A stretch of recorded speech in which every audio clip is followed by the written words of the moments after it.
Buraya gelmişken 3300 euro kaç dolar yapıyor onu da sormak istiyorum. Bu süsler bu zamanlarda takılıyor. Yani Ocak ayında tekrar kaldırılıyor. Şu kaban 4850 euro. Şu ceket de 3200 euro. Kulübeler geldi. Şimdi bunların elektriği, iç hazırlıkları, rafları falan yerleştirilecek. Kaiser Franz Josef var. İmparator Franz, yani İmparator Josef. Hemen onun arkasında da Goethe var. Herkese merhaba dostlar, nasılsınız? Umarım iyisinizdir. Ben çok iyiyim. Bugün de geziyoruz dedik. Viyana sokaklarına çıktık. Neden Viyana sokaklarına çıktık? Çünkü artık Noel yaklaşmaya başladı. Siz bu videoyu izlerken Noel pazarları açılmış olacak. Yaklaşık 2 gün sonra diyebilirim size. 14 Kasım'da Viyana'da Noel pazarları tamamen açılmış olacak. Yani yaklaşık 14 Kasım'da açılıp 10 Ocak'ta kapanacak diye tahmin ediyorum. Yani 6 Ocak hemen hemen son gün oluyor ama 7'si 8'i o zamana kadar da açık oluyor. Yani 14 Kasım'dan itibaren gelen tüm dostlar artık Viyana'daki Noel pazarlarını gezme şansını elde edebilecekler. Hepinize iyi tatiller diliyorum. Bakın burası da Stephansdom, yani Aziz Stefan Katedrali. Eğer buraya geldiyseniz muhakkak burayı da gezmeyi ihmal etmeyin. Çünkü burada belki bildiğim kadarıyla Avrupa'da çok sınırlı sayıda ücretsiz olan katedrallerden biri. Helsinki'deki katedraller ücretsizdi. Barcelona, Madrid, Milano ve Londra'daydı sanırsam. Hatta Malta'da da ücretsizdi. Bu tarz ülkelerde bütün katedraller giriş ücretliydi. Bu süsler bu zamanlarda takılıyor. Yani Ocak ayında tekrar kaldırılıyor. Faytonla gezmek isterseniz faytonların sanırsam saati 100-120 euro filandı. Eğer değişmediyse bilmiyorum.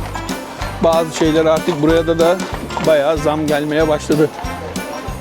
Bu süsler dediğim gibi Kasım ayında takılmaya başlanıyor ama esas açılış tarihi 14 Kasım. Gördüğünüz gibi kulübeler geldi. Şimdi bunların elektriği, iç hazırlıkları, rafları falan yerleştirilecek. Bankomat da gelmiş. 14 Kasım'da da sizlerin hizmetine girecek. Burada her şey var. Çorba var, tatlı var, çikolata var. Ne ararsanız var. Burası Viyana'nın en önemli bölgelerinden birisidir. Yani birinci bölge. Arkamda gördüğünüz Aziz Stefan Katedrali var. Şimdi hemen şuradaki cadde Kärntnerstraße çok ünlü bir caddedir. Alışveriş yeridir. Bu Kärntnerstraße'nin sonunda da Viyana Opera binası vardır. Oraları daha önceki videolarda gösterdim size. Bakın süsleri de görüyorsunuz zaten. Şu an ışıklandırmalar falan yok. Yakılmıyor. Zamanı var. Zamanını bekliyor. Burası da Graben. Graben de önemli bir yer aslında. Çok önemli bir yer. Yani bunun altı mezarlık. Toplu mezarlık. Bu veba hastalığından dolayı toplu mezar olarak kullanılmış. Daha sonra da adı Graben olarak burada kaldı. Çoğu insan bilmiyor azıcık. Ama yani daha doğrusu önceden ilk geldiğimde ben de bilmiyordum. Sonra okuyunca o zaman anlıyorsunuz neresinin ne olduğunu. Yani size de tavsiyem buraları gezin. Burada çünkü ya Viyana'nın en önemli bölgelerinden biridir gerçekten. Burada gezerken hiçbir zaman sıkılmazsınız. Susadınız, suya para vermek istemiyorsanız da burada içme suyu var, taze. Buradan şişenizi doldurabilirsiniz yani. Ya da şuraya düğmeye basıp içebilirsiniz oraya, ama hayvanın biri kanlı bir şey atmış. Yani hayvan, her yerde hayvan. Avrupalı olup olmaması önemli değil. Yani gerçekten bazen bu insanları anlayamıyorum. Neden böyle pislikler? Burada her yerde çöp bidonu var aslında, bakın. Yani Viyana dediğim yer çok temiz, çok güzel bir şehirdir. Ama maalesef bazen böyle turistik merkezlerde böyle pislikler görebiliyorsunuz. Burası da veba anıtı. Böyle kafelerde oturup dinlenebilirsiniz, mola verebilirsiniz. Yani buradan şimdi yukarı çıkınca da Rathausplatz'a çıkacağız. Geçenki videomda da bahsetmiştim gerçi. Gerçekten her dönemde ayrı güzel. Size öyle diyebilirim yani. Her dönem ayrı güzel abi. Ne derseniz deyin. Eskiden buraya bir de kar yağıyordu. Bakın o kar da var ya nasıl güzel oluyordu biliyor musunuz? Hani hakikaten muhteşem bir manzara, muhteşem bir atmosfer oluyordu. Ama artık kar yağmıyor maalesef. İklim o kadar değişti ki yani geçen neredeyse 20 derecede Noel kutlandı burada. O derece diyebilirim. Şu anda yazdan kalma bir hava var. Geçenlerde 2 dereceydi. Bugün 19 derece. Yani bu montu giydiğime pişman oldum. Giymesem üşüyorum. Giydim mi de terliyorum ama işte Viyana'nın havası maalesef tedarikli olmak gerekiyor. Bir bakmışsınız 2 saat sonra yağmur başlamış. Öyle de tuhaf bir hava var. Bakın her köşede ayrı güzel süsler var. Bakın görüyor musunuz? Gerçi akşam olduğunda daha güzel, daha belirgin oluyor. Işıklar yandığında ama daha zamanı gelmediği için akşam da ışıkları yakmıyorlar. Onun için en erken 14 Kasım bekleyeceğiz. Eğer Noel zamanı buraya gelmeyi düşünüyorsanız muhakkak gelin derim. Gerçekten ayrı güzel oluyor. Her sokağı ayrı güzel. Her caddesi farklı güzel. Tabii alışveriş yapmak isterseniz Prada her şey var burada. Şu mont güzelmiş ya. Gerçi. Mont fena. Hoşuma gitti. Bakın ilk defa Prada'dan bir şey beğendim yani öyle diyebilirim. Şu kaban da güzelmiş gerçekten. Neyse bir bakalım. Şu kaban 4850 euro. Şu ceket de 3000 kaçtı? 3500 mü? 3200 euro. Vay maşallah. Yani en iyisi beğenmemek. Çok paraymış aga ya. 4850 euro nedir abi? Kafayı mı yedin ya? Şş, sakin şampiyon. Sakin. Prada'yı neden beğenmediğim ortaya çıktı dostlar. İçinizde beğenen varsa yorumlarda belirtsin lütfen. Bakın dostlar şuraya da aslında Noel market kuruluyordu. Noel pazarı. Daha burası yeni başlamış. 2 güne yetiştirirler inşallah. Yani yetişir diye tahmin ediyorum. Genelde böyle hazır geliyor zaten o kulübeler. 2 gün sonra ya da kimisi daha da geç açıyor. Hani yasal olarak ayın 14'ünde açma şeyi başlıyor yani izni. 14'ünden önce açamıyorsunuz. Ama isterseniz 20'sinde de açabilirsiniz. O size kalmış bir şey tabii ki. Bakın mesela buradaki pazar açık. Diyeceksiniz ki hani ayın 14'ünden itibaren açılıyordu. Burası Noel pazarı değil. Burası normalinde haftanın belirli günlerinde kurulan halk pazarlarından birisi. Yani bunlar Noel pazarı değil. Bunlar geliyor, topluyor akşam geri gidiyor. Onun için şey değil yani. Bunlar yerel ürünler. Bakın sebze var. İşte patates var. Ne bileyim salam var, sucuk var. İşte ne hani bu tarz şeyler bakın şinken diyor. Yani pastırma gibi domuz şeyi ürünler. Bu tarz ürünleri satıp akşamda anengayla zaten geri gidiyorlar. Burası normal pazar yani. Noel pazarı olarak geçmiyor. Aklınızda olsun. Diyeceksiniz ki yani ayın 14'ünde açılıyordu. Niye açıldı? Viyana'da bazı bölgelerde böyle belirli günlerde açılan pazarlar olur. Halk pazarları. Bu da onlardan bir tanesi. Bakın burada hasırdan yapılmış eşyalar var bak. Sandalye tamiri de yapıyorlarmış bunlar. Sandalye. Yani çamaşır sepetleri mesela. Yani güzel şeyler. Eğer ki faytona binmek istemiyorsanız böyle elektro faytonlar da var. Bu da elektro polis arabası. İçindeki polisler elektrikle çalışmıyor yalnız. Kimi polisler çok kaba oluyor maalesef. Yazık. Bakın dostlar ne güzel eşyalar bak. Bu da ilk defa gördüm böyle çantalar falan var bakın. Ne kadar güzel. Bakın. Şurayı görüyor musunuz? İlk defa gördüm böyle bir şey ya. O kadar geçtim buradan ama ilk defa gördüm. Çok güzelmiş ha ürünler. Değişik. Tam hediyelik bakın. Tipe bak. Güzel. Burası Rathaus. Belediye binası. Viyana'nın en önemli yeri diyebilirim size. Burada gene karavanlar falan bir şey var. Film seti var sanırsam. Burada gene böyle faytonumuz var. Bazen film seti oluyor çünkü film de çekiliyor burada bakın. Tosbağalar geliyor bakın.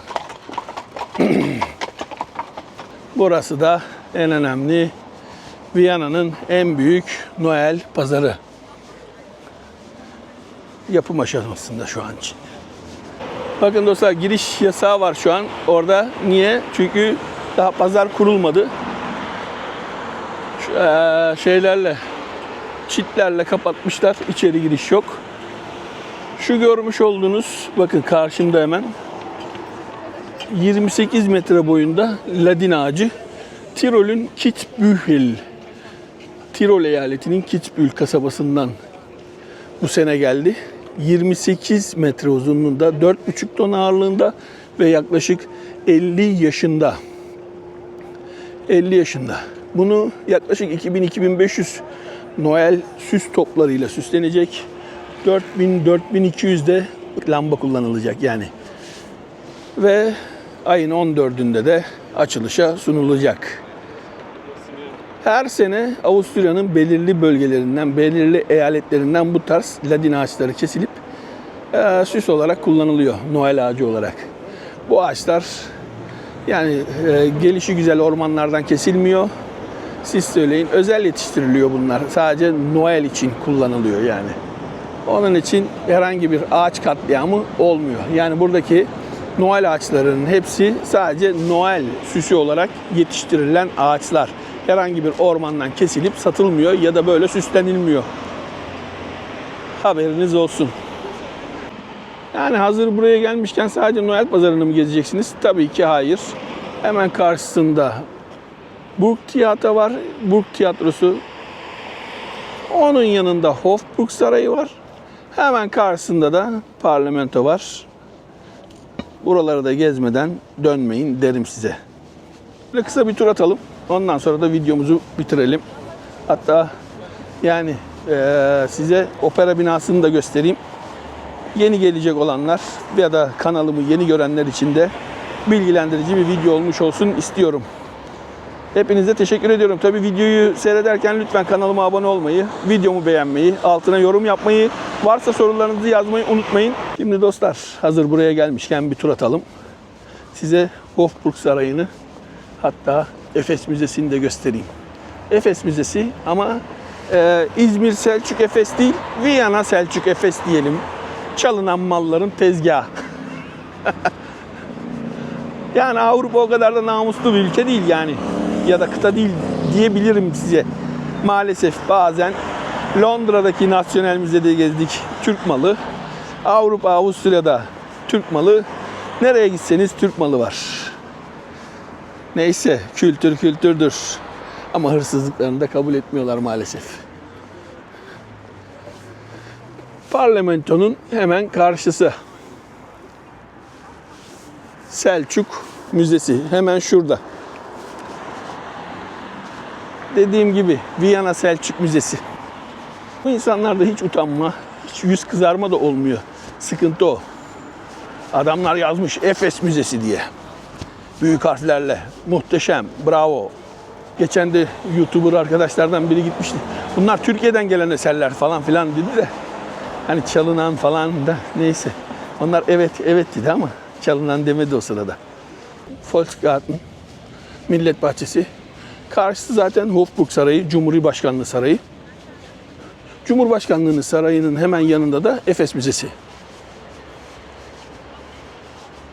Bakın orada da yazıyor zaten Volksgarten. Burası da disco. Volksgarten diskosu. Meşhur bir yerdir. Gerçekten.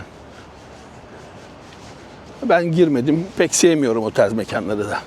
Çünkü Yani kafam kaldırmıyor artık tıstak tıstak tıstak tıstak mevzuları. Onun için. Ama gidecek genç arkadaşlara tavsiyem olur tabii ki. Niye gitmeyeceksin? Gelecek dostlar muhakkak buraya gene en az bir 2 gün 3 gün ayırmasını isterim. Ama şöyle diyeyim size, hani hızlandırılmış tur olsun. Zamanım yok derseniz de gelin abi, hiç zaman kaybetmeden, sağa sola gitmeden birinci bölgeye gelin. Birinci bölgeyi gezin, Viyana'nın yarısını gezmiş olursunuz. Tabi burada Belvedere Sarayı da var aslında. Belvedere Sarayı var, Schönbrunn Sarayı var. Hani bu tarz yerlere gitmek isterseniz muhakkak da gidin. Tabi Schönbrunn Sarayı biraz uzakta kalıyor. Ona zaman kaybetmek istemezseniz Belvedere Sarayı'na gidip oraları gezebilirsiniz. Buraya yaklaşık 2-3 durak. Yani fazla uzak değil. Ama Schönbrunn Sarayı size en az yol 30 dakika sürse yani yarım gününüzü alır diyebilirim. Çünkü oraya hadi içeri girdiniz. İçeri girmeseniz bile bahçeyi gezmek isteseniz bahçesi bile 2-3 saatte anca gezilir. Çok büyük bir alan, büyük bir yer. Bakın burası da gördüğünüz gibi Hofburg Sarayı. Cumhurbaşkanlığı Sarayı aslında burası. Efes Müzesi de hemen şu karşıda bakın. Şu karşısı Dünya Müzesi. Viyana. Şurası da Efes Müzesi. Efes Müzesi. Buraya da muhakkak gelin derim yani. Dediğim gibi dostlar şu karşıda 2 tane müze var. Orayı gezmeyi ihmal etmezseniz ya da zamanınız varsa gezin. Şimdi burası dediğim gibi Hofburg Sarayı, Volksgarten. Şurada da hemen Burggarten var. Burggarten'e giriş. Burada da Kelebekler Müzesi gibi, Kelebek Vadisi gibi bir yer var. Özel bir yer. Orada kelebeklerin her türlüsü var, her çeşidi var. Eğer ki benim zamanım var, benim güzel vakit geçireyim derseniz muhakkak orayı da gezmenizi tavsiye ederim. Çok değişik kelebekler var. Muhteşem yani. Hiç pişman olmazsınız. Çok güzel vakit geçirirsiniz. Hatta bir daha gelmek isteyebilirsiniz. Çünkü burası bağımlılık yapıyor. Viyana şehri öyle abi. Ben buraya ilk geldiğimde çok sıkıldım. Ben İstanbul doğma büyümeyim. Yaklaşık 26 senedir burada yaşıyorum. Ben Viyana'ya geldiğimde ilk 5 senesi her sene İstanbul'a geri dönme planı yapıyordum. Ama artık buraya alıştım. Yani buranın rahatlığına, buranın konforluğuna alıştım. Gerçekten muhteşem bir yer. Şimdi İstanbul'da yapamıyorum. Gidiyorum. Çok kalabalık geliyor. Benim psikolojim bozulmuştu. Ben 6 ay, bir sene kendime gelememiştim buraya geldiğimde. Çünkü insan yoktu. Şimdi burası da kalabalıklaştı gerçi de. Değişik değişik insanlar geldi. Vallahi alışıyor insan be bir şekilde. Karşısı Kelebek Evi. Oraya da yakından gidelim, göstereyim size. Daha sonra videomuzu yavaş yavaş sonlandıralım. Ya arkadaşlar bakın, bir de burada sigara içip de izmariti yere atarsanız, eğer ki görevliye yakalanırsanız 60 euro cezası var. Aman diyorum, bu tarz mekanlarda genelde, bu tarz bölgelerde kontrolcüler çok oluyor. Haberiniz olsun. Eğer ki metroya, trene kaçak binerseniz 105 euro cezası var. Burada gelinle damat da gelmiş bakın. Onlar da resim çekiliyor. Dış çekimlerini yapıyorlar. Eğer ki metroya, trene kaçak binerseniz 105'er euro kişi başı. Viyana'nın herhangi bir bölgesinde, ama böyle tarihi yerlerde genelde görevliler daha çok olduğu için elinizdeki çöpü, sigara izmariti olsun, ıvır zıvır olsun, yere atarsanız videosunu çekip sizinle paylaşıyorlar. Benim bildiğim kadarıyla 60 euro cezası var. Bakın burası da Schmetterling Haus. Yani kelebek evi. Burada bir sürü kelebek var. Dediğim gibi çeşit çeşit kelebekler var.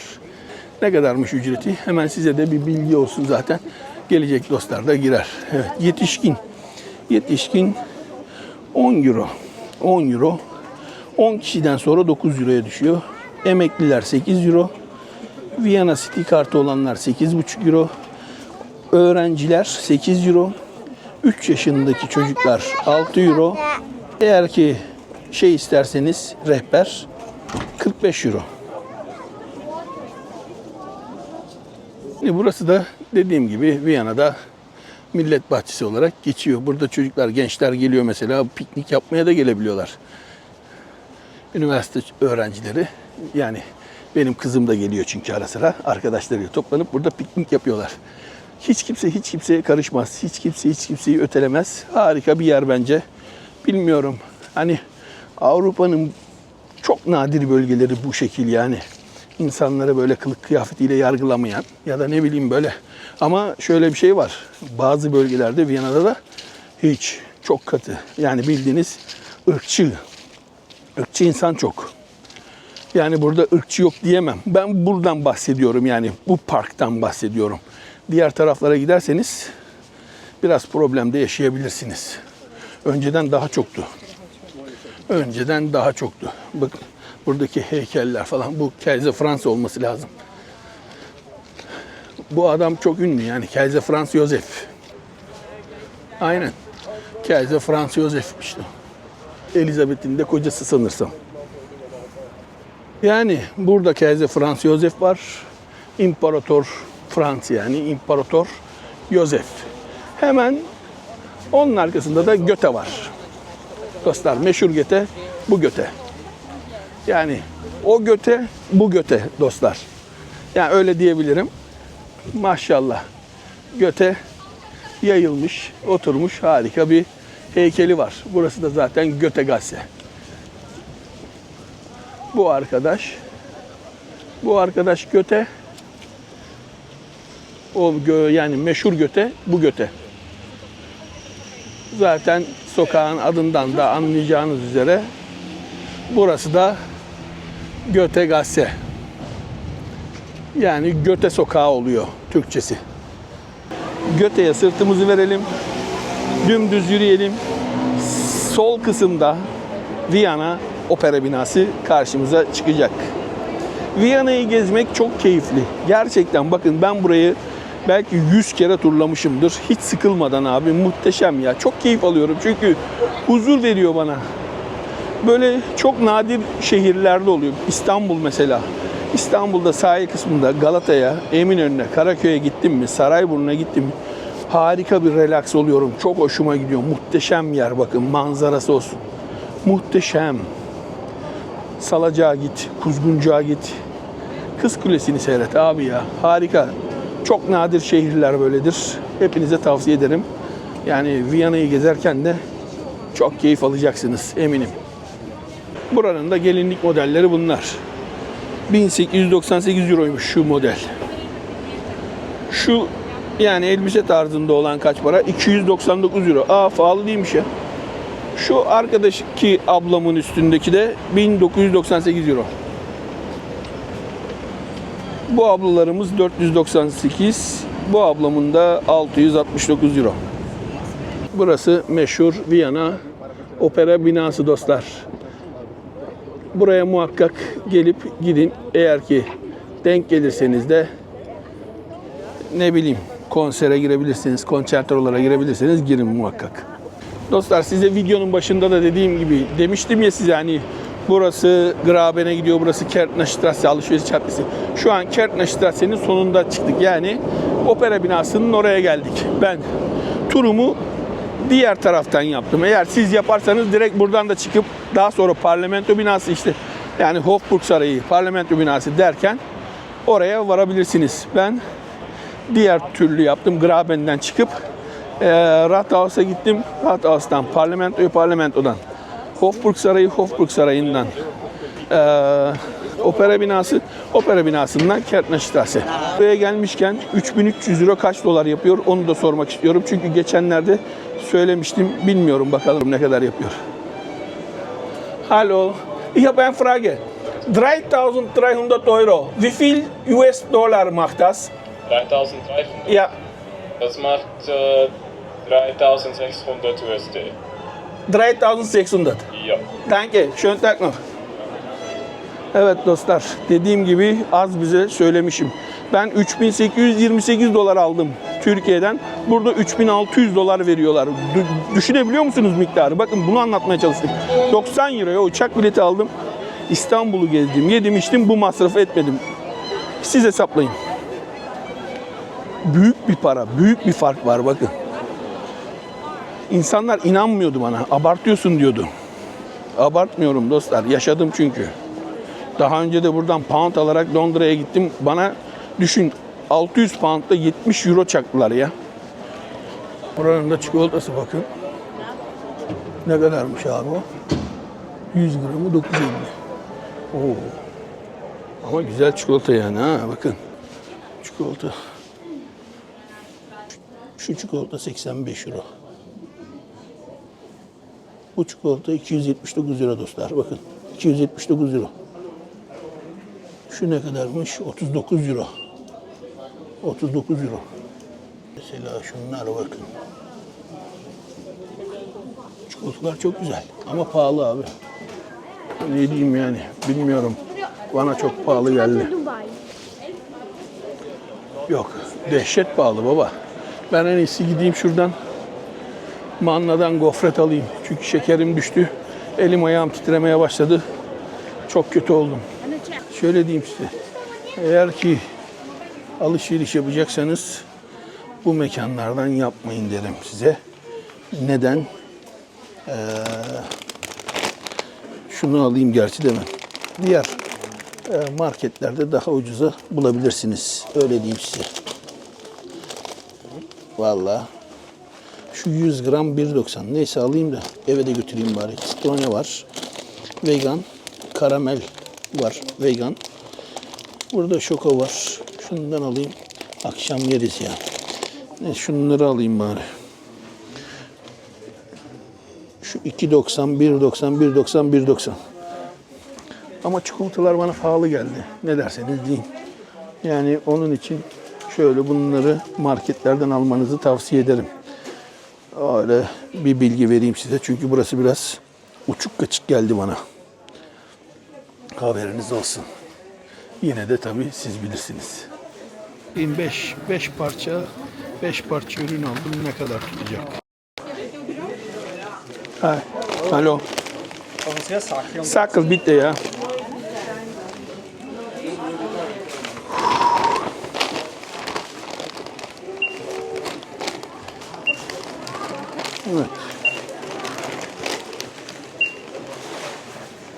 Evet. 13 mit Karte bitte. Ja.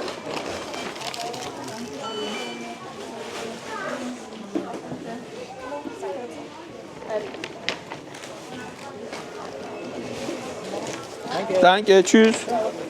Evet dostlar, 13 ne tuttu? 13 dedi. 13.30. Yani 13.30 tutmuş.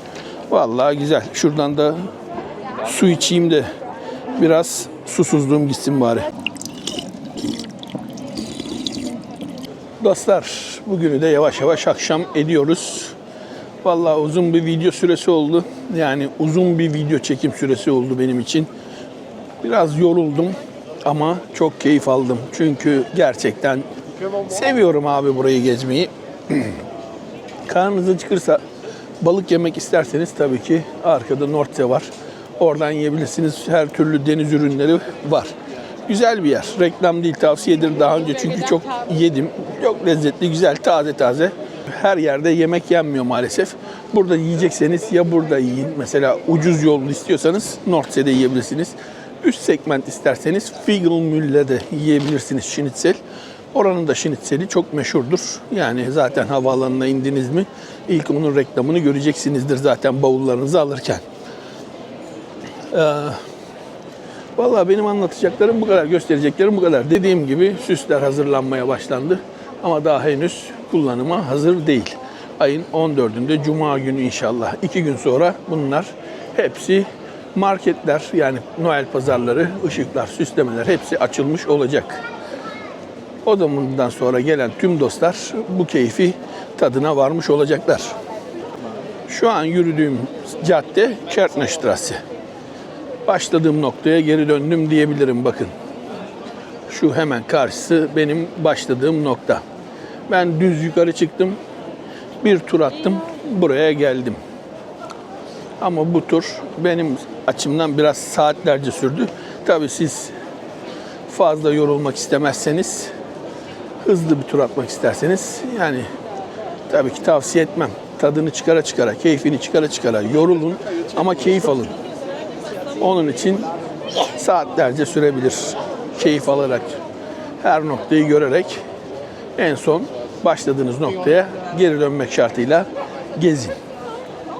Dostlar, bugünlük de videom bu kadardı. Umarım bilgilendirici bir video olmuş olur. İşinize yarar.